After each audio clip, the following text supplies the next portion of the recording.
Dandavat. Danabat Pranam. Maharaj. You are singing.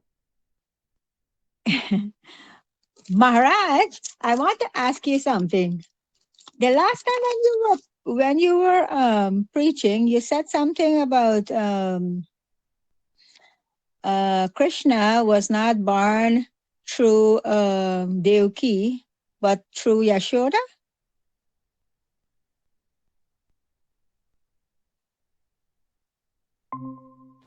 Shri Radha Krishna Padan Saganalita Shri Vishakhan Vitamsha Om Jnana Dimirandasya Jnananjana Shalakaya Chakshurunmilitam Yena Tasmai Shri Gurave Namaha Namasreshtham Manamapi Shachiputram Atra Swarupam Rupam Tasyagrajamurupurim Mathurim Goshtavatim Radha Kundam Girimaramaho Radhika Madhavasha Prapto Yasya Pratita Krupaya Shri Guruntam Natosmi Namaste Gurudevaya Sarvasiddhi Pradayine Sarvamangala Rupaya Sarvananda Vidayine Yam Prabrajantamanapeta Krityam Dvaipayano Virahakatara Juhava Putreti Tanmayataya Taravo Vinedustam Sarvodardem Munimanatosmi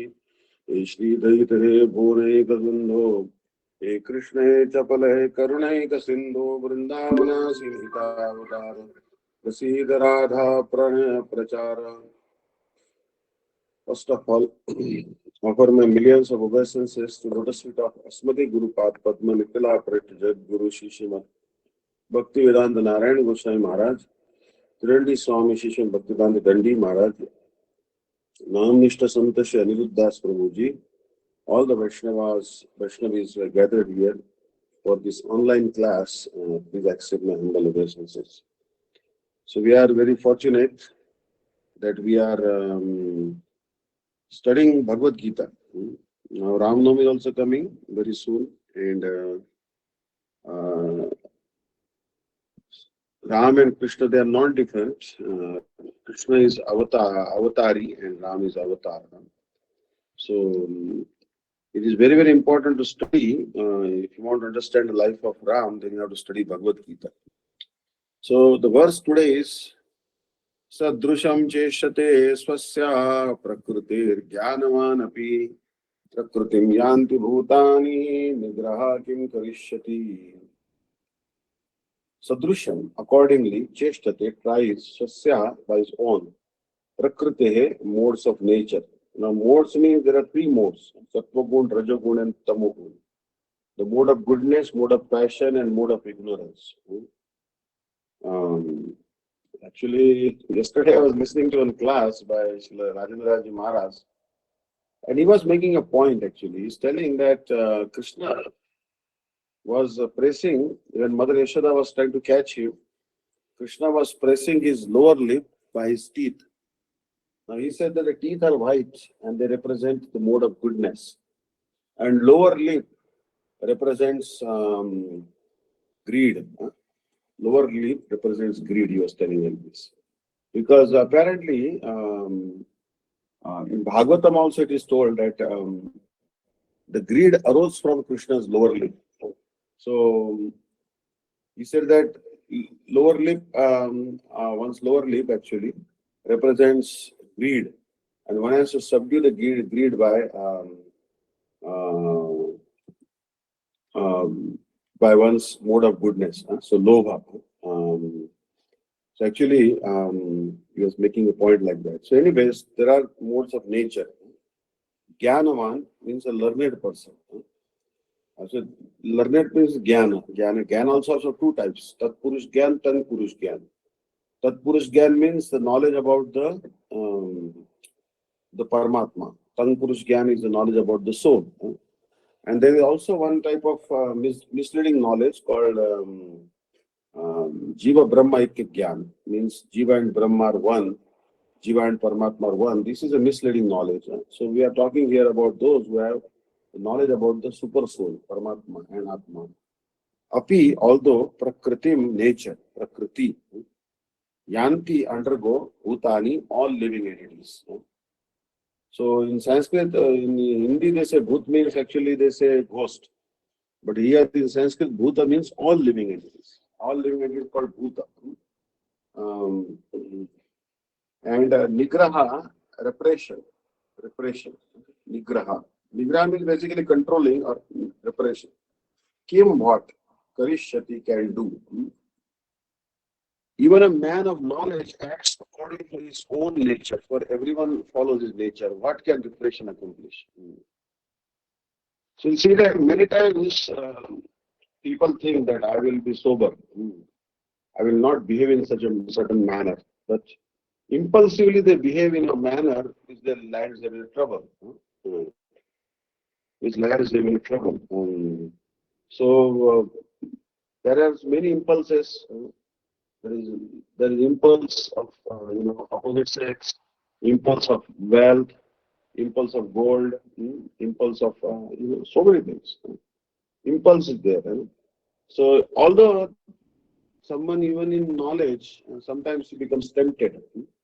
Even if he tries to repress his mind, the mind doesn't listen, and he will engage in the forbidden activity anyways. So unless one is situated on the transcendental platform of Krishna consciousness, he cannot get free from the influence of the modes of material nature, as it is confirmed by the Lord in the seventh chapter. Daivi esha gunamai, mama maya durattaya, mame vaye prapadyante, maya metam tarandite. So basically, this maya of Krishna is Daivi, is transcendental. This is divine maya. Daivi esha gunamai, mama maya durattaya. Mamevaya prapadyante maya metam tarandite. Now here, this is the seventh chapter, Vigyan Yoga. The verse number 14 is, Prabhupada is telling that Daivi Esha Gunamai. This external energy of mind, which consists of the three modes and which bewilders the living entities, is certainly very difficult to overcome. But those who take exclusive shelter of me can easily transcend this Maya. So the following question may be raised: how can one become free from the delusion created by the three modes of nature? In response, Shri Bhagavan speaks this verse beginning with Devi. This Maya is called Devi because she deludes the demigods, the living entities, who are divine by nature, but who are absorbed in the sporting pleasures of sense enjoyment. This Maya is Gunamai, composed of the three modes. The word Gunamai has another meaning, the form of a strong rope with three strands. So this Maya is very binding.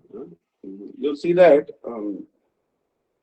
Bhagavatam, I was listening to class, Shri Raghunath Maharaj, he was telling that Rishabh, I think there was a king called Navi. He had a son by the name Rishabh. So actually, when he had the son, um, he actually called the Brahmanas. He said, "Oh, I have begotten a son. So what should be the name for him?" And they said his name should be Rishabha. Rishabha means best among the men. Best among the men. But hearing that name Rishabha, oh, he became very angry. Mm. Indra became very angry. He said, how you named him best among everyone? Rishabha. Rishabha means actually lion or the best among everyone. So Indra, he stopped raining actually that time. He said, I will not give any rain anymore because you named him Rishabha. You didn't call me Rishabha, you called him this particular ordinary mortal to be Rishabha. But he didn't know that Rishabha is actually incarnation of Bhagwan. So when Rishabdev came to know that there is no rain, because Jalayeva Jivana, how can he survive without water? Not possible to survive without water. So therefore this Rishabha, he showered the nectarian rain by his own power. Then Indra realized that actually I have committed an offense at the lotus feet of Rishabdev, and he asked forgiveness from him. Now, in order to satisfy Rishabdev, Indra offered his own daughter. Indra has a son by the name Jayanta, and Indra also has a daughter by the name Jayanti. So he offered the hand of Jayanti to Rishabdev. Now, Rishabdev apparently became very happy to accept the hand of Jayanti, and he begot in her womb 100 children. Out of them, 100 children, 9 became like Navayogendras, Paramahamsas, and 81 became almost self-realized. So you see that, and one, the eldest among them was Bharat Chakravarti, whose after name this India is named. So Indra offered his daughter, Jayanti. And then now what happened actually, generally speaking, you have one father, one mother. Every girl has one mother, one father. And every boy also has one mother, one father. But when the boy and girl get married, means you become someone's daughter-in-law, then your mother-in-law and your father-in-law both become like your parents, godparents, not a real parent, but godparents. Means they become as equal as your parents. If every girl thinks that my biological mother and biological father and my mother-in-law and father-in-law both are equal, then there will be no problem in households. So the Indra also thought that he has become my son-in-law. So son-in-law is as good as the son. So Rishabdev has become like my son. So certainly he will not try to take my kingdom. So he allowed Rishabdev to perform 100 of horse sacrifices. Generally, anyone who performs 100 horse sacrifices, Indra becomes scared because that person can take over the kingdom of heaven. But Rishabdev was not interested, and Indra was also confident. Indra doesn't allow anyone to perform 100 horse sacrifices. But he was confident that he is my son-in-law. He will not take my kingdom. So he allowed Rishabdev to, without any obstruction, perform 100 horse sacrifices. So everyone is under the modes of material nature. Everyone is worried about their position. So we have to come to the platform of Krishna consciousness, like Rishabdev. The Rishabdev is accepted as the first guru of the Jain Sampradaya. The Jains, they accept him as Adinath, the original preceptor. So therefore, Prabhupada is telling that therefore, even for the most highly educated person on the mundane plane, it is impossible to get out of the entanglement of Maya simply by theoretical knowledge or by separating the soul from the body. The person may be very educated, he may have many degrees, but he cannot come out of the snare of Maya, the clutchhold of Maya, by theoretical knowledge. Even if he thinks that I am not this body, I am a spirit soul, still that will not help. There are many so-called spiritualists who outwardly pose to be advanced in the science, but inwardly or privately are completely under the particular force of nature which they are unable to surpass. So you see that in India, a lot of spiritualists, they claim that I am very advanced, but they cannot transcend this force of nature. Academically, one may be very learned, but because of his long association with material nature, he is in bondage. So people may have many degrees, many qualifications, degrees and diplomas, but they are not very useful in spiritual life. Because they are in bondage. They have not controlled their senses yet. Because they have been associating with the sense objects for such a long time, their senses are still unrestrained. Means one may get all the grains in this world, all the beautiful women in this world. One may get all the goats, all the cows, all the milk products in this world, but still one will not be satisfied by incessant supply of all the sense objects. Even one person cannot be satisfied.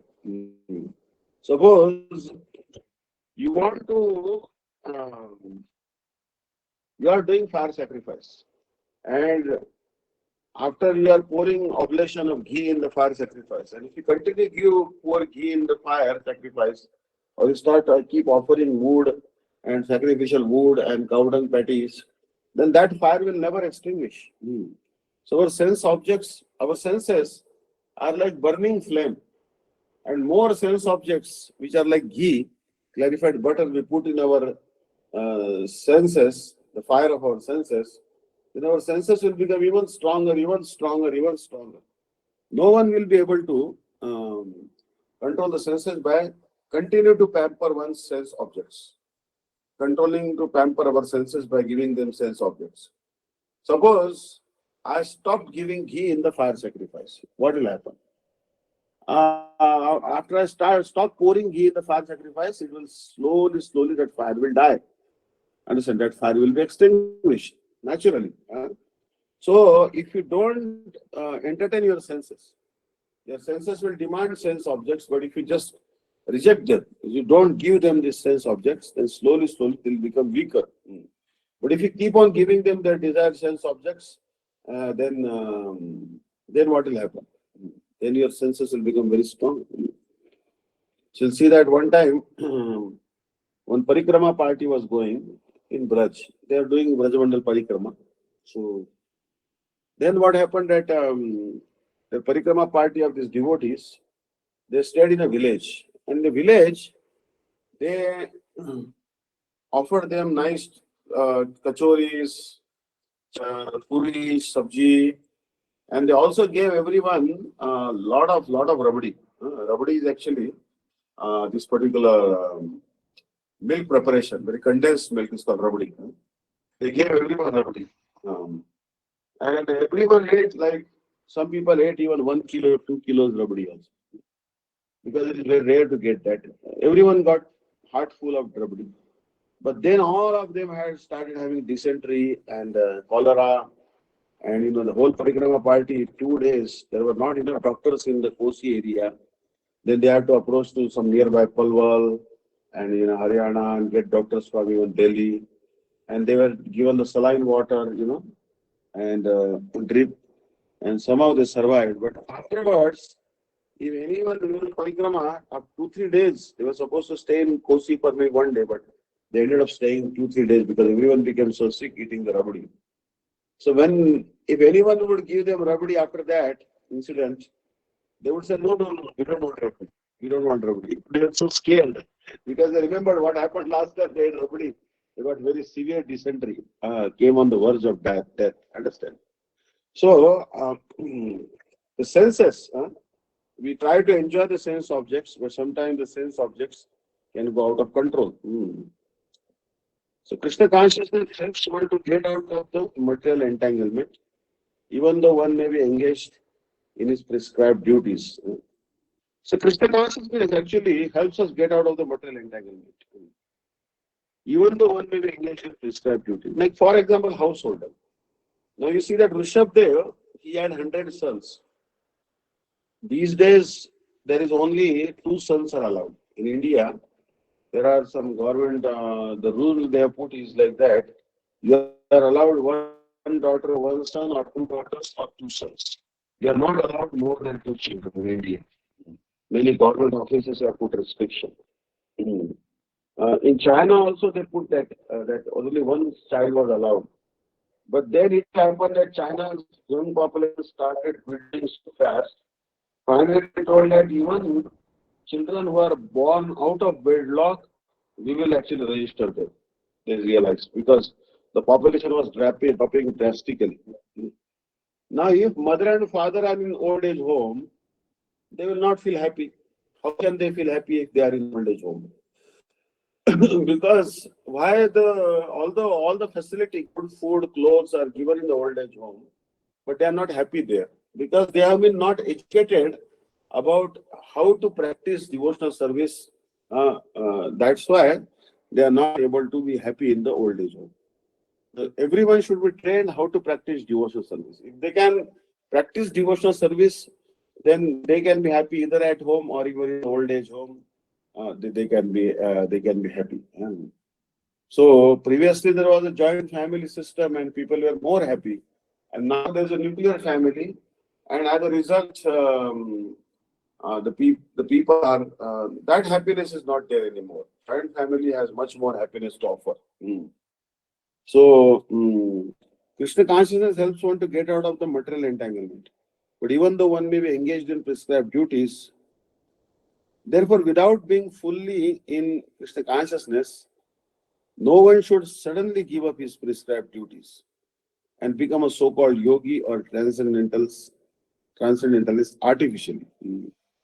So first one should try to cultivate one's bhakti. Suddenly don't take saffron cloth or brahmachari cloth, no need to renounce your family duty also. First develop bhakti. When your bhakti has matured, then obviously you should uh, you should take saffron cloth or sannyas or anything. When your bhakti has matured, you should do that. It is better to be situated in one's position and to try to attain Krishna consciousness under superior training. One should stay in one's position and try to attain Krishna consciousness under superior training. Thus, one may be freed from the clutches of Maya. Actually, clutches of Maya, everyone is under clutches of Maya. One time, Prahlad, he was, he asked Bhagwan that, why you are not liberating everyone? Why you are not giving liberation to everyone?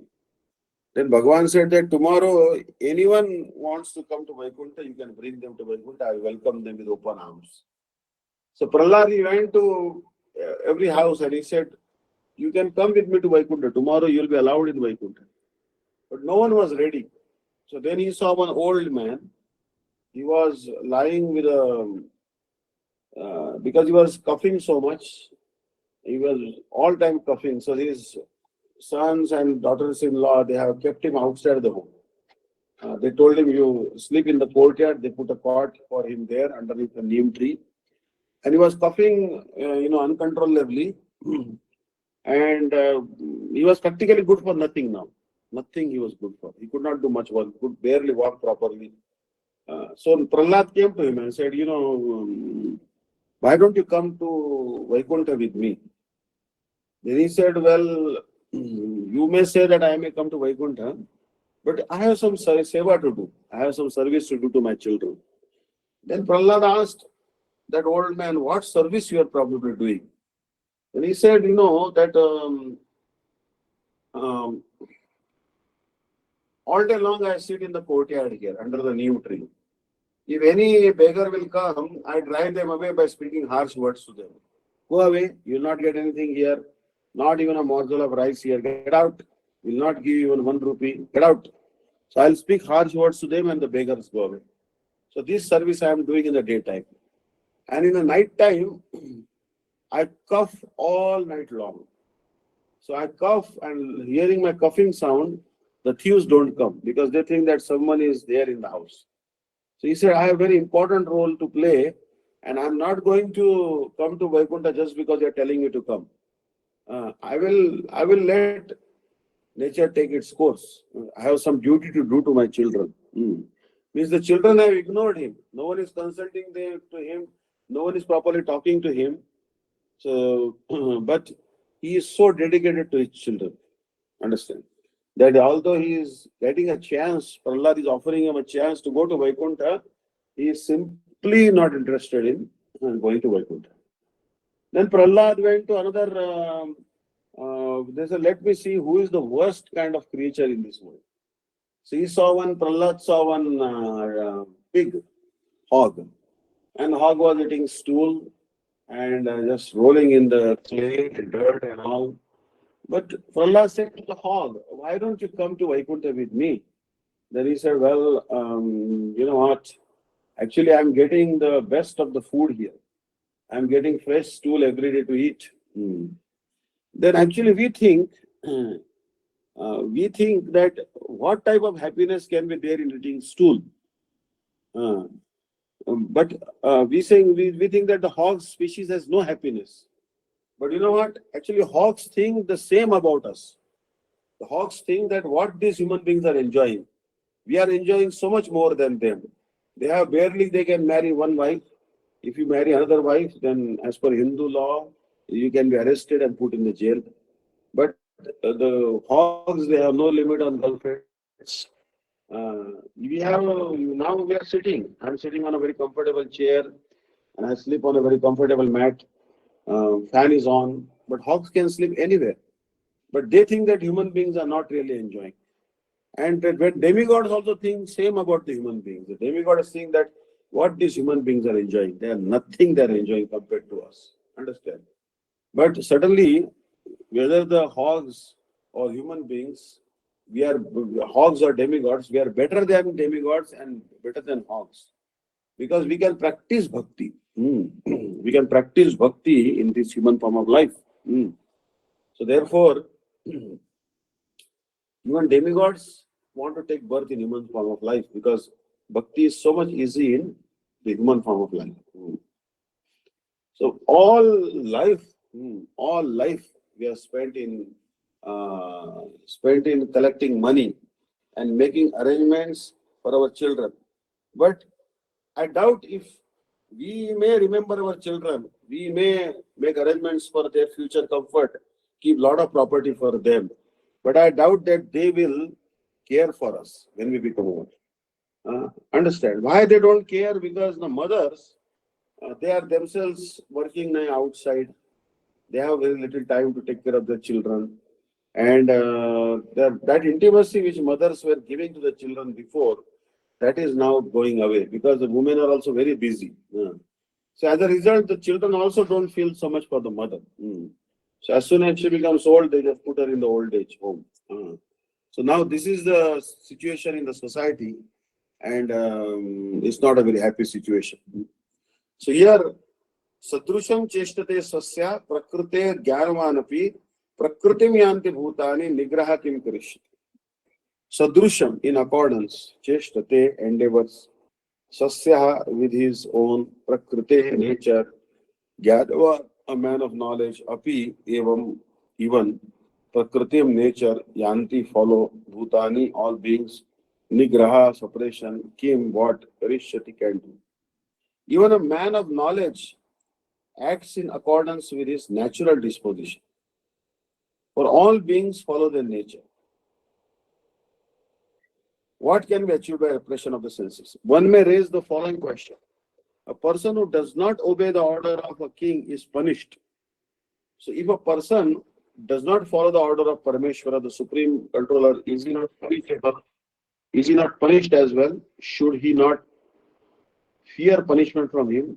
In response to Bhagavan says, yes, this is true. However, those who are engaged only in satisfying their senses are unable to follow the order of the king or of Parameshwara, even though they may, even though they can discriminate. Their nature has become like this. So how many people, they know that smoking is injurious to health? And how many people abstain from smoking just because there is a warning? Like many times I travel by train in India and I see that people are smoking. And it is written there that if you are caught smoking, then you will be given 250 rupees fine. But even at the risk of getting fined or even maybe prosecuted, they just cannot stop smoking because they are so addicted to it. So although they know that holding money, black marketing, or for that matter, smuggling gold or any contraband or even narcotics, it's punishable offense. There are some countries like Russia where there is no investigation. Immediately you are put behind bar. But India at least little bit lenient, but in the country like Russia, just if they find just little bit narcotics with you, immediately they arrest. So like that. So, but people get caught again and again by the police, and again they go to jail, and again they come out, and again they do the same thing. Now this is very surprising.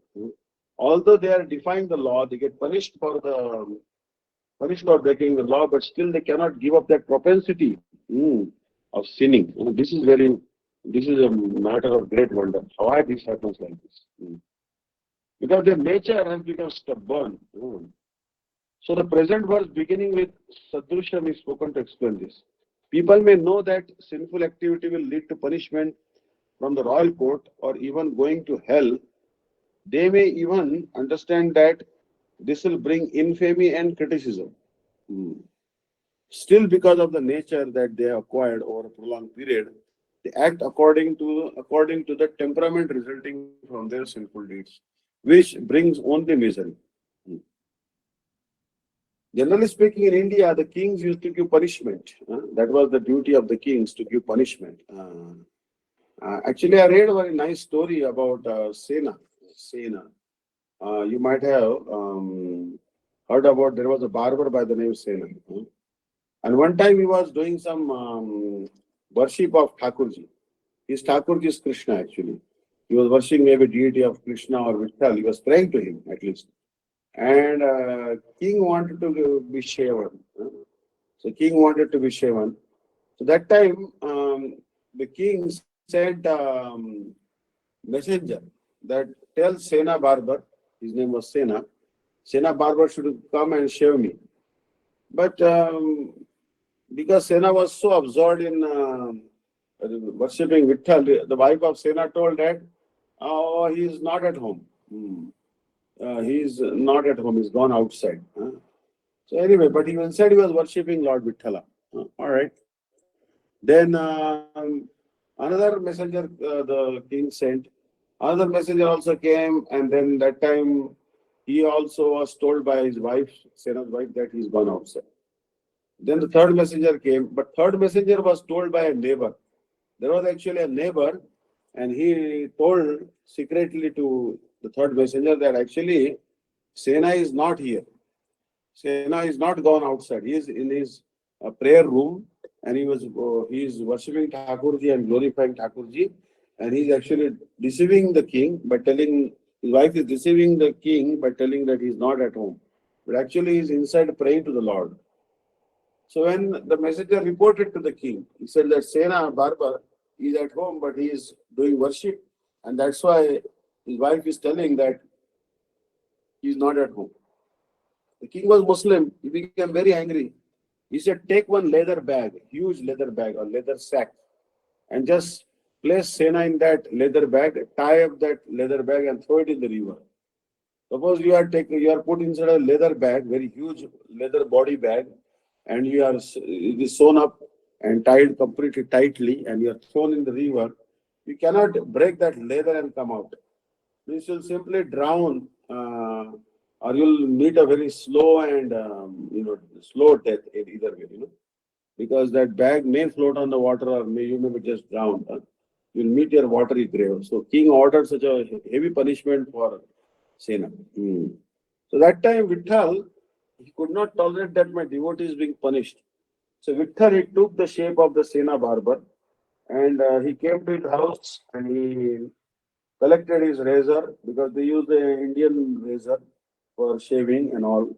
And all the paraphernalia, he came in the box. He took that box and he went disguised as Sena to the king's palace, Muslim king's palace. Then he nicely massaged the king with oil, cut his hair, and shampooed his hair very nicely.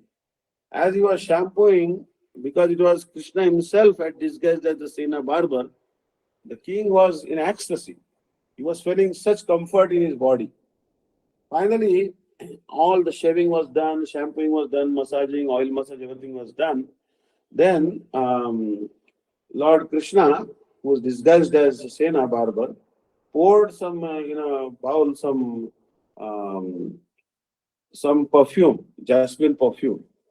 And then when the king looked inside that jasmine perfume, he saw the reflection of four-arm form of Krishna, Shankha Chakra Gada Padma, in Dwarka. Because in Dwarka, Krishna sometimes manifests two-arm form and sometimes he manifests four-arm form.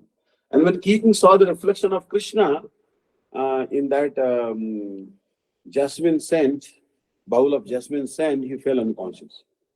And still, Krishna kept on massaging him. And then after that, he told the Sena barber. The Sena barber was not there. Krishna himself was massaging him. Say, you have to stay with me only. You cannot go home now. You have to stay. I will give you a room here in the palace, and you have to be next to me. Because I like your touch so much. So when he said that, all right, I'll just quickly come back, and Vittal, the king said, okay, just wait a minute, and gave him actually a sack of gold coins. So Vittal, he took the sack of gold coins and he went to the house of Sena, and Vittal poured the gold coins on the floor, and he replaced that box of tools, means the paraphernalia of the barber, like the knife and this and that, scissors, everything. He placed on the ground there, and Krishna left from there. So then again messenger came and Sena was called there. So Sena went there, and then the king said, told him that, you gave me she showed me a very beautiful form in the reflection today morning. So I want to see that form of uh, Shankha Chakra Gada Padma now. Because today morning you showed me in that bowl of jasmine scent. I want to see that reflection again. And then Sena realized that actually it was Krishna only who had done this trick. Huh? So Krishna himself has done this trick. Then he told the king that actually who you saw was Krishna, and Krishna was shaved you and massaged you. So then he fell down at the feet of Sena, the king, and asked forgiveness. So Bhagavan is like that, always protecting his devotees. He's always doing. So people may know that sinful activity will lead to punishment, royal court, or even going to hell. And they may even understand that this will bring infamy and criticism. Still, because of the nature that they are acquired for a prolonged period, they act according to the temperament resulting from their sinful deeds, which brings only misery. Such people only follow their own disposition. They can, however, be restrained by my discipline or that of a king. A person with an impure heart can receive purifying impressions, sanskaras of performing selfless action offered to Bhagavan Nishkam Karma. Here, suppose my heart is impure, then I want good sanskaras on my heart, good impressions. What I should do? I should perform selfless action. I should not worry about fruitive results. And the results of the action that I perform, I should offer it to Krishna. This is called Nishkam Karma. Kayena vacha manasendriyarva buddhyat manava. So Bhagavatam says this prayer. Karomi adya sakalam parasmai narayanayeti samarpayami. Narayanayeti samarpayami. That whatever action I do, the result of all actions I am offering to Krishna. So here, such people only follow their own disposition. They can, however, be restrained by my discipline. A person with an impure heart can receive purifying impressions by performing selfless action offered to Bhagavan, Nishkam Karma. And a person with a pure heart can receive them through Jnana Yoga. Generally speaking, there is a higher eligibility for practicing Jnana Yoga. If your heart is pure, you can practice Jnana Yoga. But suppose your heart is impure, then you are better off with Nishkam Karma Yoga, selfless action, dedicated to Krishna. Both types of people can be enlightened. It is true that neither process can help a person whose heart is extremely pure. But bhakti, which appears by my mercy, can easily deliver even such simple persons. So you see that bhakti is so powerful. Bhakti can purify even the persons who are dog eaters. Aho batasva pachato gariyan. Yad jivagre vartate nam tubhyam te pustapaste junur sasnurarya brahmanuchur grama grunantiyate. Oh my Lord, persons who chant the holy name of your Lordship are far, far advanced in spiritual life, even if born in families of dog eaters. Such chanters have undoubtedly performed all kinds of austerities and sacrifices, bathed in all places, all sacred places, and finished all scriptural studies. Like a lot of people, they say, Maharaj, I'm not qualifying in an exam, a competitive exam, or in interview I'm failing, or I'm not getting admission in a good college. So I was reading a book actually. One person wrote it. He said, if you are not getting selected for the civil services, IAS, IPS, ICS, IRS, then you should chant this mantra. Hayagriva, Hayagriva, Hayagriveti Yogade. Tasya Nisarati Vani Janmutanya Pravava. Simply by chanting the name of Hayagriva, one becomes very intelligent. Understand? So, like that, Bhagwan's name is very easy. Anyone, even if he is born in a low-class family, even his body is impure, anyone can practice bhakti. Suppose prasad, before the prasadam bhoga is offered to Krishna, no one can touch it. Even an impure person will look at it, that will become impure. But once it is offered to Krishna, then that Mahaprasad is so powerful. Then even if it is fallen from the mm, mouth of a dog, one can eat that. Mm. Actually, very nice story comes that there was a king. That king, he was living in Jagannath temple only, near Jagannath temple in Puri. So one time, but he was very much addicted to playing a game of dice. Very much addicted. So one time he was throwing dice and playing by himself and laughing. And suddenly the priest from Jagannath temple came and offered the king some Mahaprasad. Because king was throwing dice by his right hand, he extended his left hand. When Pujari said, "Take prasad," he extended his left hand. Then what happened? Oh, he the Pujari didn't give him Mahaprasad. Because how can he offer prasadam on the left hand?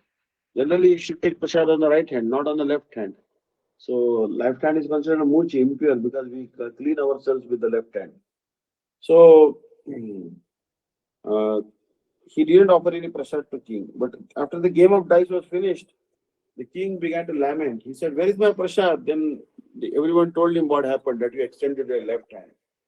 And the king said, "Alas, alas, I committed a great offense to Jagannath Mahaprasad by extending my left hand to receive the Mahaprasad. So I should get rid of this left hand." So he told his commander, the king told the commander that, my dear Senapati, commander in chief, actually one vampire, means female ghost, she's troubling me in the night time. She sometimes extends her arm from the window and she pokes me by her fingers. So what you do is you somehow come in the night time, and when she will extend her hand to the window, you should and try to poke me, you should immediately cut off her hand. So king night time, what he did, he slept near the window inside his room and he extended his hand outside the window. And that time the commander in chief was ready and he saw when the king's hand extended, he thought it was vampire's hand which was going inside the window. He didn't know that actually it is the hand of king which has come out. He took a sword and he cut off the hand of the king. So king had only one hand. King had only one hand. So later on he realized that it was king's hand. So the commander in chief, he asked forgiveness from the king. He said, I thought it was vampire's hand. So I cut off your hand unknowingly. The king said, yes, I only arranged for this punishment because now I will never extend my left hand. I will never extend my left hand to honor Prasadam because I have no more left hand. So, anyways, they brought that left hand in front of Jagannath in a palanquin, and they placed that left hand, which was cut from the Krishna, the priest hand, in front of Jagannath, and all of a sudden that left hand became some fruit or something. And then, when the king came in front of Jagannath and offered pranam by one hand, Jagannath gave him back his hand, which was actually cut by the commander. And so story goes like that. So the point here is that this is the importance of Jagannath Mahaprasad. This is one limb of bhakti to honor Jagannath Mahaprasad. Shushkam parishitam vapi anitam murud duradeshita. Prapti matrana bhoktavyam na tatra kala vicharana. Even if prasad is rotten, fallen from the mouth of a dog eater or even dog, you can honor it. Mahaprasad will never lose its glory. So, both types of people can be enlightened. A person with an impure heart can receive purifying impressions, samskaras by performing selfless action dedicated to Bhagavan, Nishkam Karam Yoga. And a person with a pure heart can receive them through Jnana Yoga. Both types of people can be enlightened. It's true that neither process can help a person whose heart is extremely pure. But bhakti, which appears by his mercy, by my mercy, can easily deliver even such sinful people. As it is said in the Skanda Purana, Aho Dhanyo Asi Devarshe Krupaya Yasya Tikshanat Nichopi Utpulako Leve Lubdako Ratim Achu. O Narada, all glories to you. Because of your mercy, this low class hunter has, in just one moment, attained deep attachment or rati for the lotus feet of Sri Bhagavan and is manifesting the ecstatic symptoms of pulaka, in which one's bodily hairs stand on end. So, this is the power of the Narada association. Narada association is very purifying. Gangara parashahile Pashyate pavana darshane pavitra karo eto marguna Gangara parashahile Pashyate pavana darshane pavitra karo eto marguna. Suppose someone is taking bath in the Ganga, then he will be purified by Ganga only after taking bath. But Vaishnavas are so glorious that if you see them, even if you have the glance at them, they will purify you. Understand? So Vaishnavas are very, very great. Vaishnavas are not ordinary persons. So Narad Muni is so great. Narad Muni, simply by mercy, even a low class hunter, like Valmiki. Valmiki also was delivered by Narad Muni. He was also a hunter, but he had killed many, many Brahmanas. But Narad Muni told him, just sit in this one place, don't get up, just chant Ram, Ram, Ram, Ram, Ram, Ram, Ram, Ram, Ram. And by chanting the name of Ram, he became very powerful. And he compiled Ramayana. So Ramayana, the essence of the entire Ramayana is the Ram Nam, Krishna Nam. Krishna Nam is avatari and Ram Nam is actually avatar. So inside Krishna Nam, Ram Nam is included, but inside Ram Nam, Krishna Nam is not included.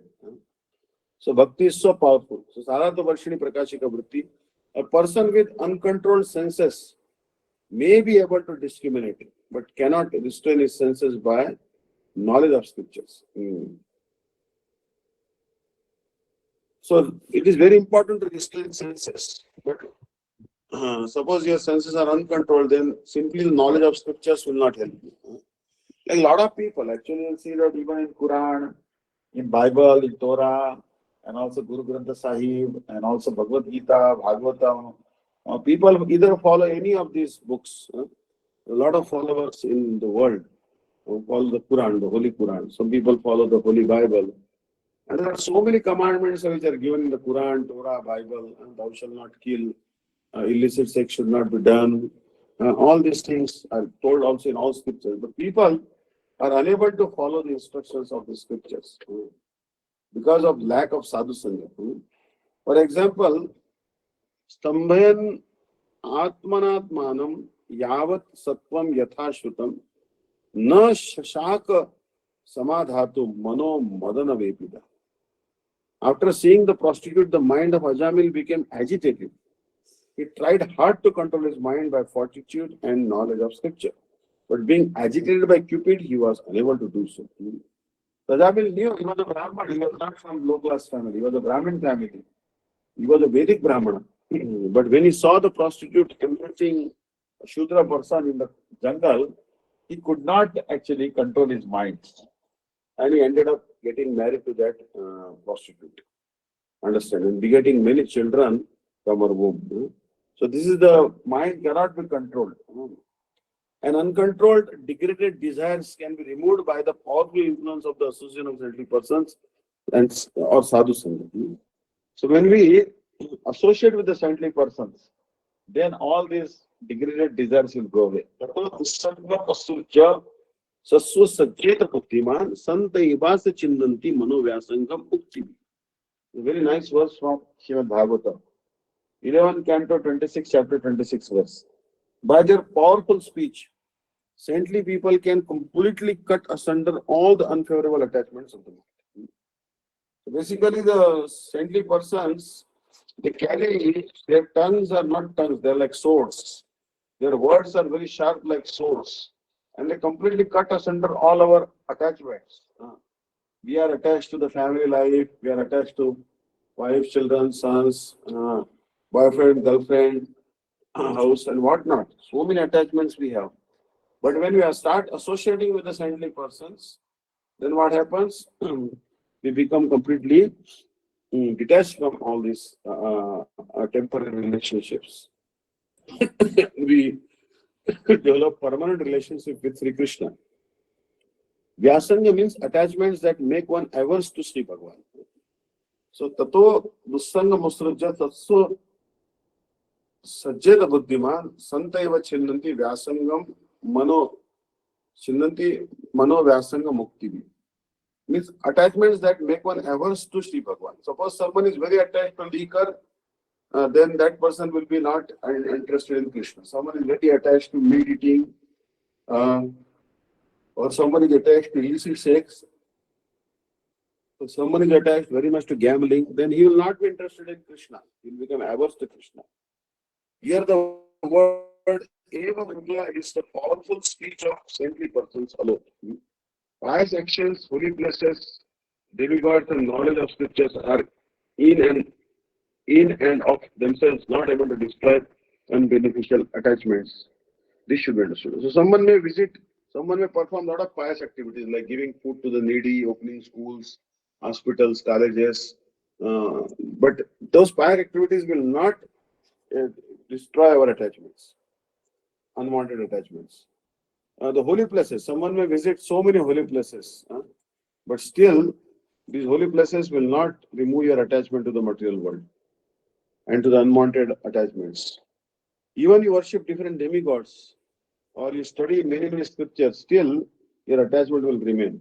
But the saintly persons, they can remove your attachments by their sweet words, very sharp words, sweet and sharp words. Srila Bhaktivinoda Thakur quotes Krishna as saying, "O Arjuna, do not think that a man of knowledge will attain auspiciousness, liberation from bondage if he simply deliberates on spirit and matter." Hmm. Suppose you are thinking, what is spirit? The spirit is the soul. What is the matter? Earth, water, fire, air, ether? Everything I survey is material. So sense of discrimination. This will also not help so much to become free from unwanted habits. And accept the shelter of sannyas dharma by impetuously giving up material nature, guna, and its related activities, karma. A lot of people, for example, they take sannyas and they don't stay at their own house, but then they end up staying in others' houses. They end up staying in others' houses and treating others' houses to be their own houses, actually. So attachment should be given. Even after the conditioned soul has become enriched with knowledge, he will still endeavor in accordance with his long-standing disposition. It is not true that one can give up one's nature by suddenly restraining it. All bound souls will continue to endeavor according to the disposition they have naturally acquired over a prolonged time, prolonged period. The proper way to give up this nature is to carefully perform all karma in accordance with that nature while being situated in it. As long as the renunciation that accompanies the symptoms of Bhakti Yoga does not appear in the heart, the only means to attain self-auspiciousness is Nishkam Karma Yoga offered to Sri Bhagavan. It's because in this practice, a person can perform his prescribed duties and also benefit from the purifying impressions generated by them. A person who renounces his prescribed duty will ultimately deviate from the path of perfection. So, okay,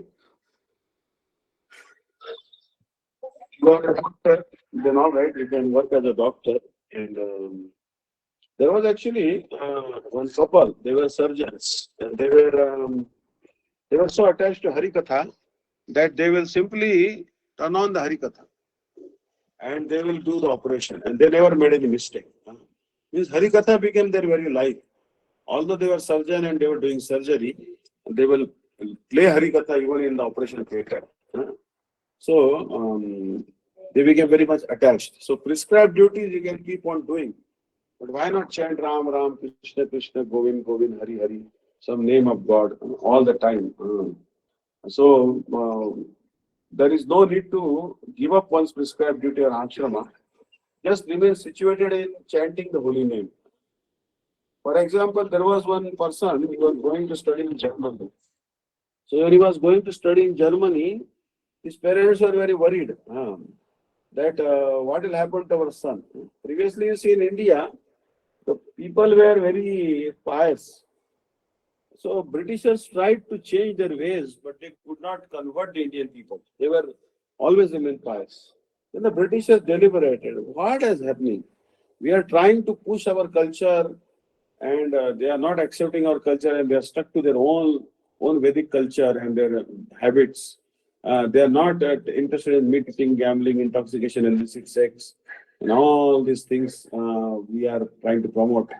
So, what is the reason they are not able to promote in a big way in Indian society our values, our distorted values of the British society? So then they realized that Yatha Raja Tatha Praja, that all these Indian people are imitating or following in the footsteps of their own kings. And the kings are very righteous. And as long as these kings will remain righteous, the subjects will keep on following the ideal set by the king, and they will not be able to, they will not deviate from the culture. So then what the Britishers did, they slowly started sending all the kings to England, London. And there they were specifically told to cut their shikha and take out their kanthi mala, tulsi mala, told them to eat meat, yeah, any meat and every meat, drink liquor also, and not wear dhoti anymore. They were told to wear the trousers. And when they returned to India, they were completely trained to be materialistic persons. So, seeing the degradation of their own kings who had returned from London, then our Indian people they started imitating their own king, and then the whole society became spoiled and degraded. So, this was the clever trick of the Britishers. Clever trick of the Britishers. So, when by my mercy or by the mercy of my devotee, Bhakti Yoga appears in the heart, there is no need to follow one's prescribed duty because this path of Bhakti is superior to Nishkam Karma Yoga. Suppose someone is like a lot of people, like in our Matha now, some Sethji will come, like Manohar Singh ji. Now he has expressed interest. He has a shop actually in Bangalore, a very nice shop, computer shop. But he met Gurudev thrice and then he took initiation from Shipa Dandi Maharaj. Now he wants to do Go Seva. He wants to dedicate his rest of his life to Go Seva. Although he's from very rich family, there's nothing shortage of him. But he says that now whatever time is remaining in my life, I want to dedicate it to serve the cows, mother cow. Now this is a very very good thing. So many rich persons also they sometimes want to dedicate the rest of their life for protecting the cows or preaching Sanatan Dharma, serving the deities. This is also very good. So, Bhakti Yoga is very, very powerful. Bhakti Yoga doesn't expect any qualification. For example, Ajamil's case we take, Ajamil was so fallen. But because he chanted the name of Narayan, his son was named Narayan, or Jagai Madai were so fallen, they had not left any scene, every scene they had done. But because of Bhakti Yoga, by mercy of pure devotee like Nityananda Prabhu, Chaitanya Mahaprabhu, Haridas Thakur, prostitute also was delivered. Prostitute tried to convert Haridas Thakur, but Haridas Thakur was not converted to her ways, but rather he converted the prostitute towards Bhakti. So pure devotees, for example, Haridas Thakur. Haridas Thakur apparently didn't take any initiation, he had no guru. He just kept on chanting the name of Krishna. But we should accept it because it will be very difficult for us to get perfection unless we accept Guru. So, anyways, some people say Ahmed Ansari is his Guru, but anyways, and one Guru said that actually he had no Guru. But anyways, for example, Shabari. Shabari was born in low class family, tribal family, and she went to the hermitage of Matanga Rishi, and she wanted to stay there. So when she wanted to stay in near the hermitage, the many sadhus objected to her staying near the hermitage. Because she's a low class woman, and how can she stay in our hermitage or near our hermitage? So they drove her away from their hermitage. Matang Rishi was very much liking um, Shabari. So he handed over that whole ashrama to Shabari. The sadhus told, either she or we. You either accept Shabari or you accept us. You cannot accept both of us. You have to make a choice. Then that sadhu, he said, all right, I will accept Shabari. So he said to Shabari that I am giving you this particular ashrama to manage, and now I am going from here because I'm going to do austerities now. So now you will be the in charge of this ashrama. Everyone else had left that ashrama. And there was one lake called Pampa Sarovar. Even today that lake is there. And they used to drink the water of that Pampa Sarovar, these sadhus. But it had become contaminated. It had become very contaminated and many insects had developed in it. So when Ramchandra came there, he asked the sadhus that is everything okay? They said everything is fine. But one particular lake called Pampa Sarovar is very contaminated. Many insects are growing there. And we cannot drink the water. The water is no more potable and we have no other source of water. So please, if we can wash your feet in that water, then that water will be purified. But that water didn't become purified. Even if Ram placed his feet in that water. Some sadhus say that there were the insects which were small, like half-inch, they became 4-inch long. Even Ram placed his feet in that water. Because they had offended Shabari. So therefore, worshipping the lotus feet of Ram also didn't help them. So then they said, how will we become free from offense of offending Shabari? Then Ram told that you bring her with great respect and wash her feet and drink that water, all you. Then you will become free from the offenses at a lotus feet and bhakti will come to you. So they brought Shabari in near Pampa Sarovar with great and reverence, and then they bathed her lotus feet there, and then that water became very pure. So this is the thing that pure devotees, they are very very pure. Even if they are born in low family, if they are chanting the name of Krishna, we should respect them. Anyone who chants the name of Krishna, we should respect them. So thus we have ended our class today. Next time we will begin from the verse number 34. This is the gist of the class. Hare Krishna. Vanchakalpatarvasya kripa sindhubhyo paridanam pavanebhyo Vaishnavebhyo namo namo. If anyone has any comments or questions, please you can ask now. Hare Krishna. Hare Krishna.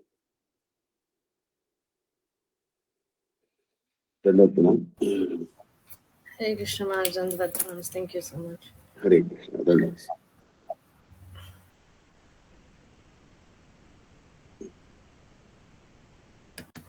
Can you do a Jai Diwani, please, Maharaj? Jai. Jai Shri Guru Gauranga Andar Vika Girdhari Shri Radha Vyasi ki Jai. Jai Tala Prasad Guru Shishman Bhaktivedanta Narayana Goswami Maharaj Gurudev ki Jai. Jai Tala Prasad Guru Shri Bhaktivedanta Vaman Goswami Maharaj ki Jai. Tala Prashtam Vishnupa Shishimat Bhaktivedanta Trivikram Goswami Maharaj ki Jai. Tala Prashtam Vishnupa Shishimat Gauraganda Goswami Maharaj ki Jai. Tala Prashtam Vishnupa Shishimat Bhaktivedanta Swami Maharaj ki Jai. आचार्य के श्री श्री श्रीमद भक्ति प्रज्ञान केशव गोस्वामी महाराज की जय। मिथिला प्रेष्ठम विष्णुपाद श्री श्रीमद भक्ति सिद्धांत सरस्वती गोस्वामी प्रभुपाद ठाकुर की जय। प्रेम से गौ श्री कृष्ण चैतन्य प्रभु नित्यानंद श्री अद्वैत गदाधर श्रीवासादि गौर भक्त वृंद की जय। जय श्री श्री राधा कृष्ण गोप गोपी गोवर्धन द्वार सोनात्मक सजु मंडल की जय। हरिनाम संकीर्तन की जय। अनंत कोटि वैष्णव वृंद की जय। त्रिंडी स्वामी शिष्य भक्तिदांत दंडी महाराज की जय। नाम निष्ठ संत शरीर दास प्रभु की जय। श्री रामचंद्र नवरात्र की जय।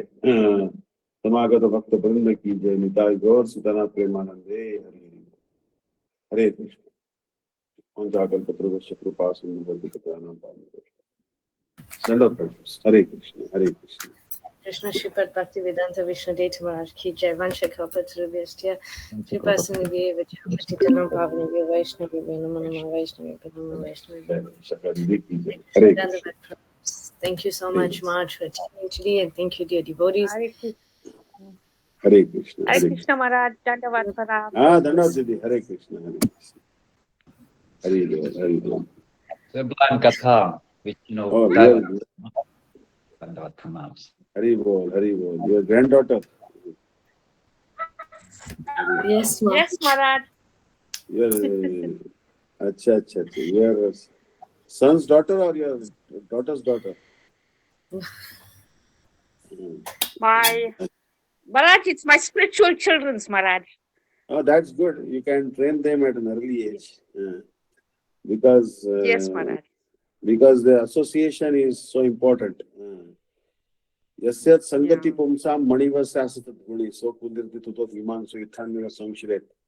If the association is from early age, if the children get good association, then they will become good citizens and they will be cultivate bhakti. Kaumaram acharet pragya dharman bhagavatan durlabam manusham janma tadabi adruvam artadam. That this Kaumaram means from early age, good sanskara should be done. Prahlad got sanskaras from the womb of the mother. Dhruva Maharaj, he got the sanskara from his mother also. From there, everyone began at a very early age. So you'll see that children, they have very impressionable mind and impressionable age. But for example, Srila Gurudev gives an example. That there was one merchant in Mathura and he used to go to hear Harikatha, Bhagavad Katha, but he never allowed his son to go to hear Harikatha. His son was like 22-year-old. One day he told his father, I want to go and hear Bhagavad Katha. You go and hear Bhagavad Katha every day. Then why I cannot go to Bhagavad Katha? Then he said, you are not mature enough to hear Bhagavad Katha. One day that son sneaked to Bhagavad Katha. We heard the Bhagavad Katha in Gaudiya Math, maybe Keshavji Gaudiya Math or some Math. Some high-class Vaishnava like Gurudev was giving Harikatha. And immediately he had impression on his mind. And he started, immediately came home, he always kept mala with him, he always chanted Mahamantra, he started fasting, Ekadashi, reading Bhagavatam all time. He had very little attention to business after that. Because he realized that my real business is to chant the name of Krishna, because any money I make is useless. Whatever I suppose I get, he realized that actually if I get all the success in my business, all the success in my career, all the success in my marital life, my married life, all the success, I have very educated, rich and prosperous and highly placed children in bureaucracy or business. But what is the use if I have no bhakti? Then it's all zero. But someone loses everything, he has nothing. Children have deserted him, his wife has deserted him, his business is a failure, his health is deteriorating, but bhakti is intact. Then actually he has lost nothing. Your bhakti is intact, your body is gone, your reputation is gone, your money is gone, your beauty is gone, your wealth is gone, your house is gone, everything is gone. Still you have not lost anything if your bhakti is intact. And your bhakti is not intact and everything else is intact, then it's a big zero. So then the father was very worried that what has my child done? Then he asked him that why you are behaving like this? Why you are chanting all the time? He said, I slipped and I heard the Bhagavad Katha the other day without telling you. He said, you have done a very big mistake. Then son said, you hear Bhagavad Katha every day and I only heard one day and you said I have made a big mistake. He said, yes. He said, I am very mature. I hear Bhagavad Katha, I hear Prahlad Upakhyan, Ambarish Upakhyan, Dhruva Upakhyan. But I hear Bhagavad Katha and I keep it right there. I don't bring it back home. Understand? I am so trained, so expert that I keep Katha right there in temple. And when I come home, I come empty-hearted. But you are influenced by it. You have not learned how to, be detached from Harikatha. How to keep Katha away from you when you come home. You hear it, Harikatha, you can clap there, appreciate it, and you may, applaud and everything, but you don't bring it home. Once you come home, you should forget all that Katha. So that's why you have made mistakes. So this type of hearing Katha, you may go on hearing Harikatha for many, many lifetimes, that will not help you. But that child, actually, that son, young man, his impressionable mind, immediately it stuck to him and his life changed. Understand? So that's why the children, they have impressionable mind. They're innocent. So they should be trained in bhakti and they'll be good devotees. So Hare Krishna. Thank Hare. Thank you. Vishaka Didi ki jai. Hare Krishna. Dandavad. Thank you, Maharaj. Thank you. Thank you. Dandavad Pranam. Dandavad Didi. Hare Krishna. Hare Krishna. Hare Krishna, Dandavad Pranams. Thank you so much, Maharaj. And thank you to the new devotees that came on today, Jaya Govinda Prabhu, and there was another devotee that left. So thank you for joining us. And we do have daily classes with Sripad Bhaktivedanta Vishnu Daivata Mj. So Hare. please do get onto the WhatsApp groups, and so you can get the updates of all the programs that we have. So tomorrow we have Madhurya Kadambini class with Sripad Bhaktivedanta Vishnu Daivata Mj. So please do join. It's the same time, same link. If all the new devotees that are here, I think they're from Sripad Bhaktivedanta Vishnu Daivata Mj. You can kindly give him your names and numbers, and we'll add you all to the groups of all the classes that Maharaj gives. Thank you so much for coming. Thank you, Maharaj. Thank you. Dandavad. Hare. Dandavad. Thank you. Hare Krishna. Dandavad. Thank you, Maharaj. Hare Krishna.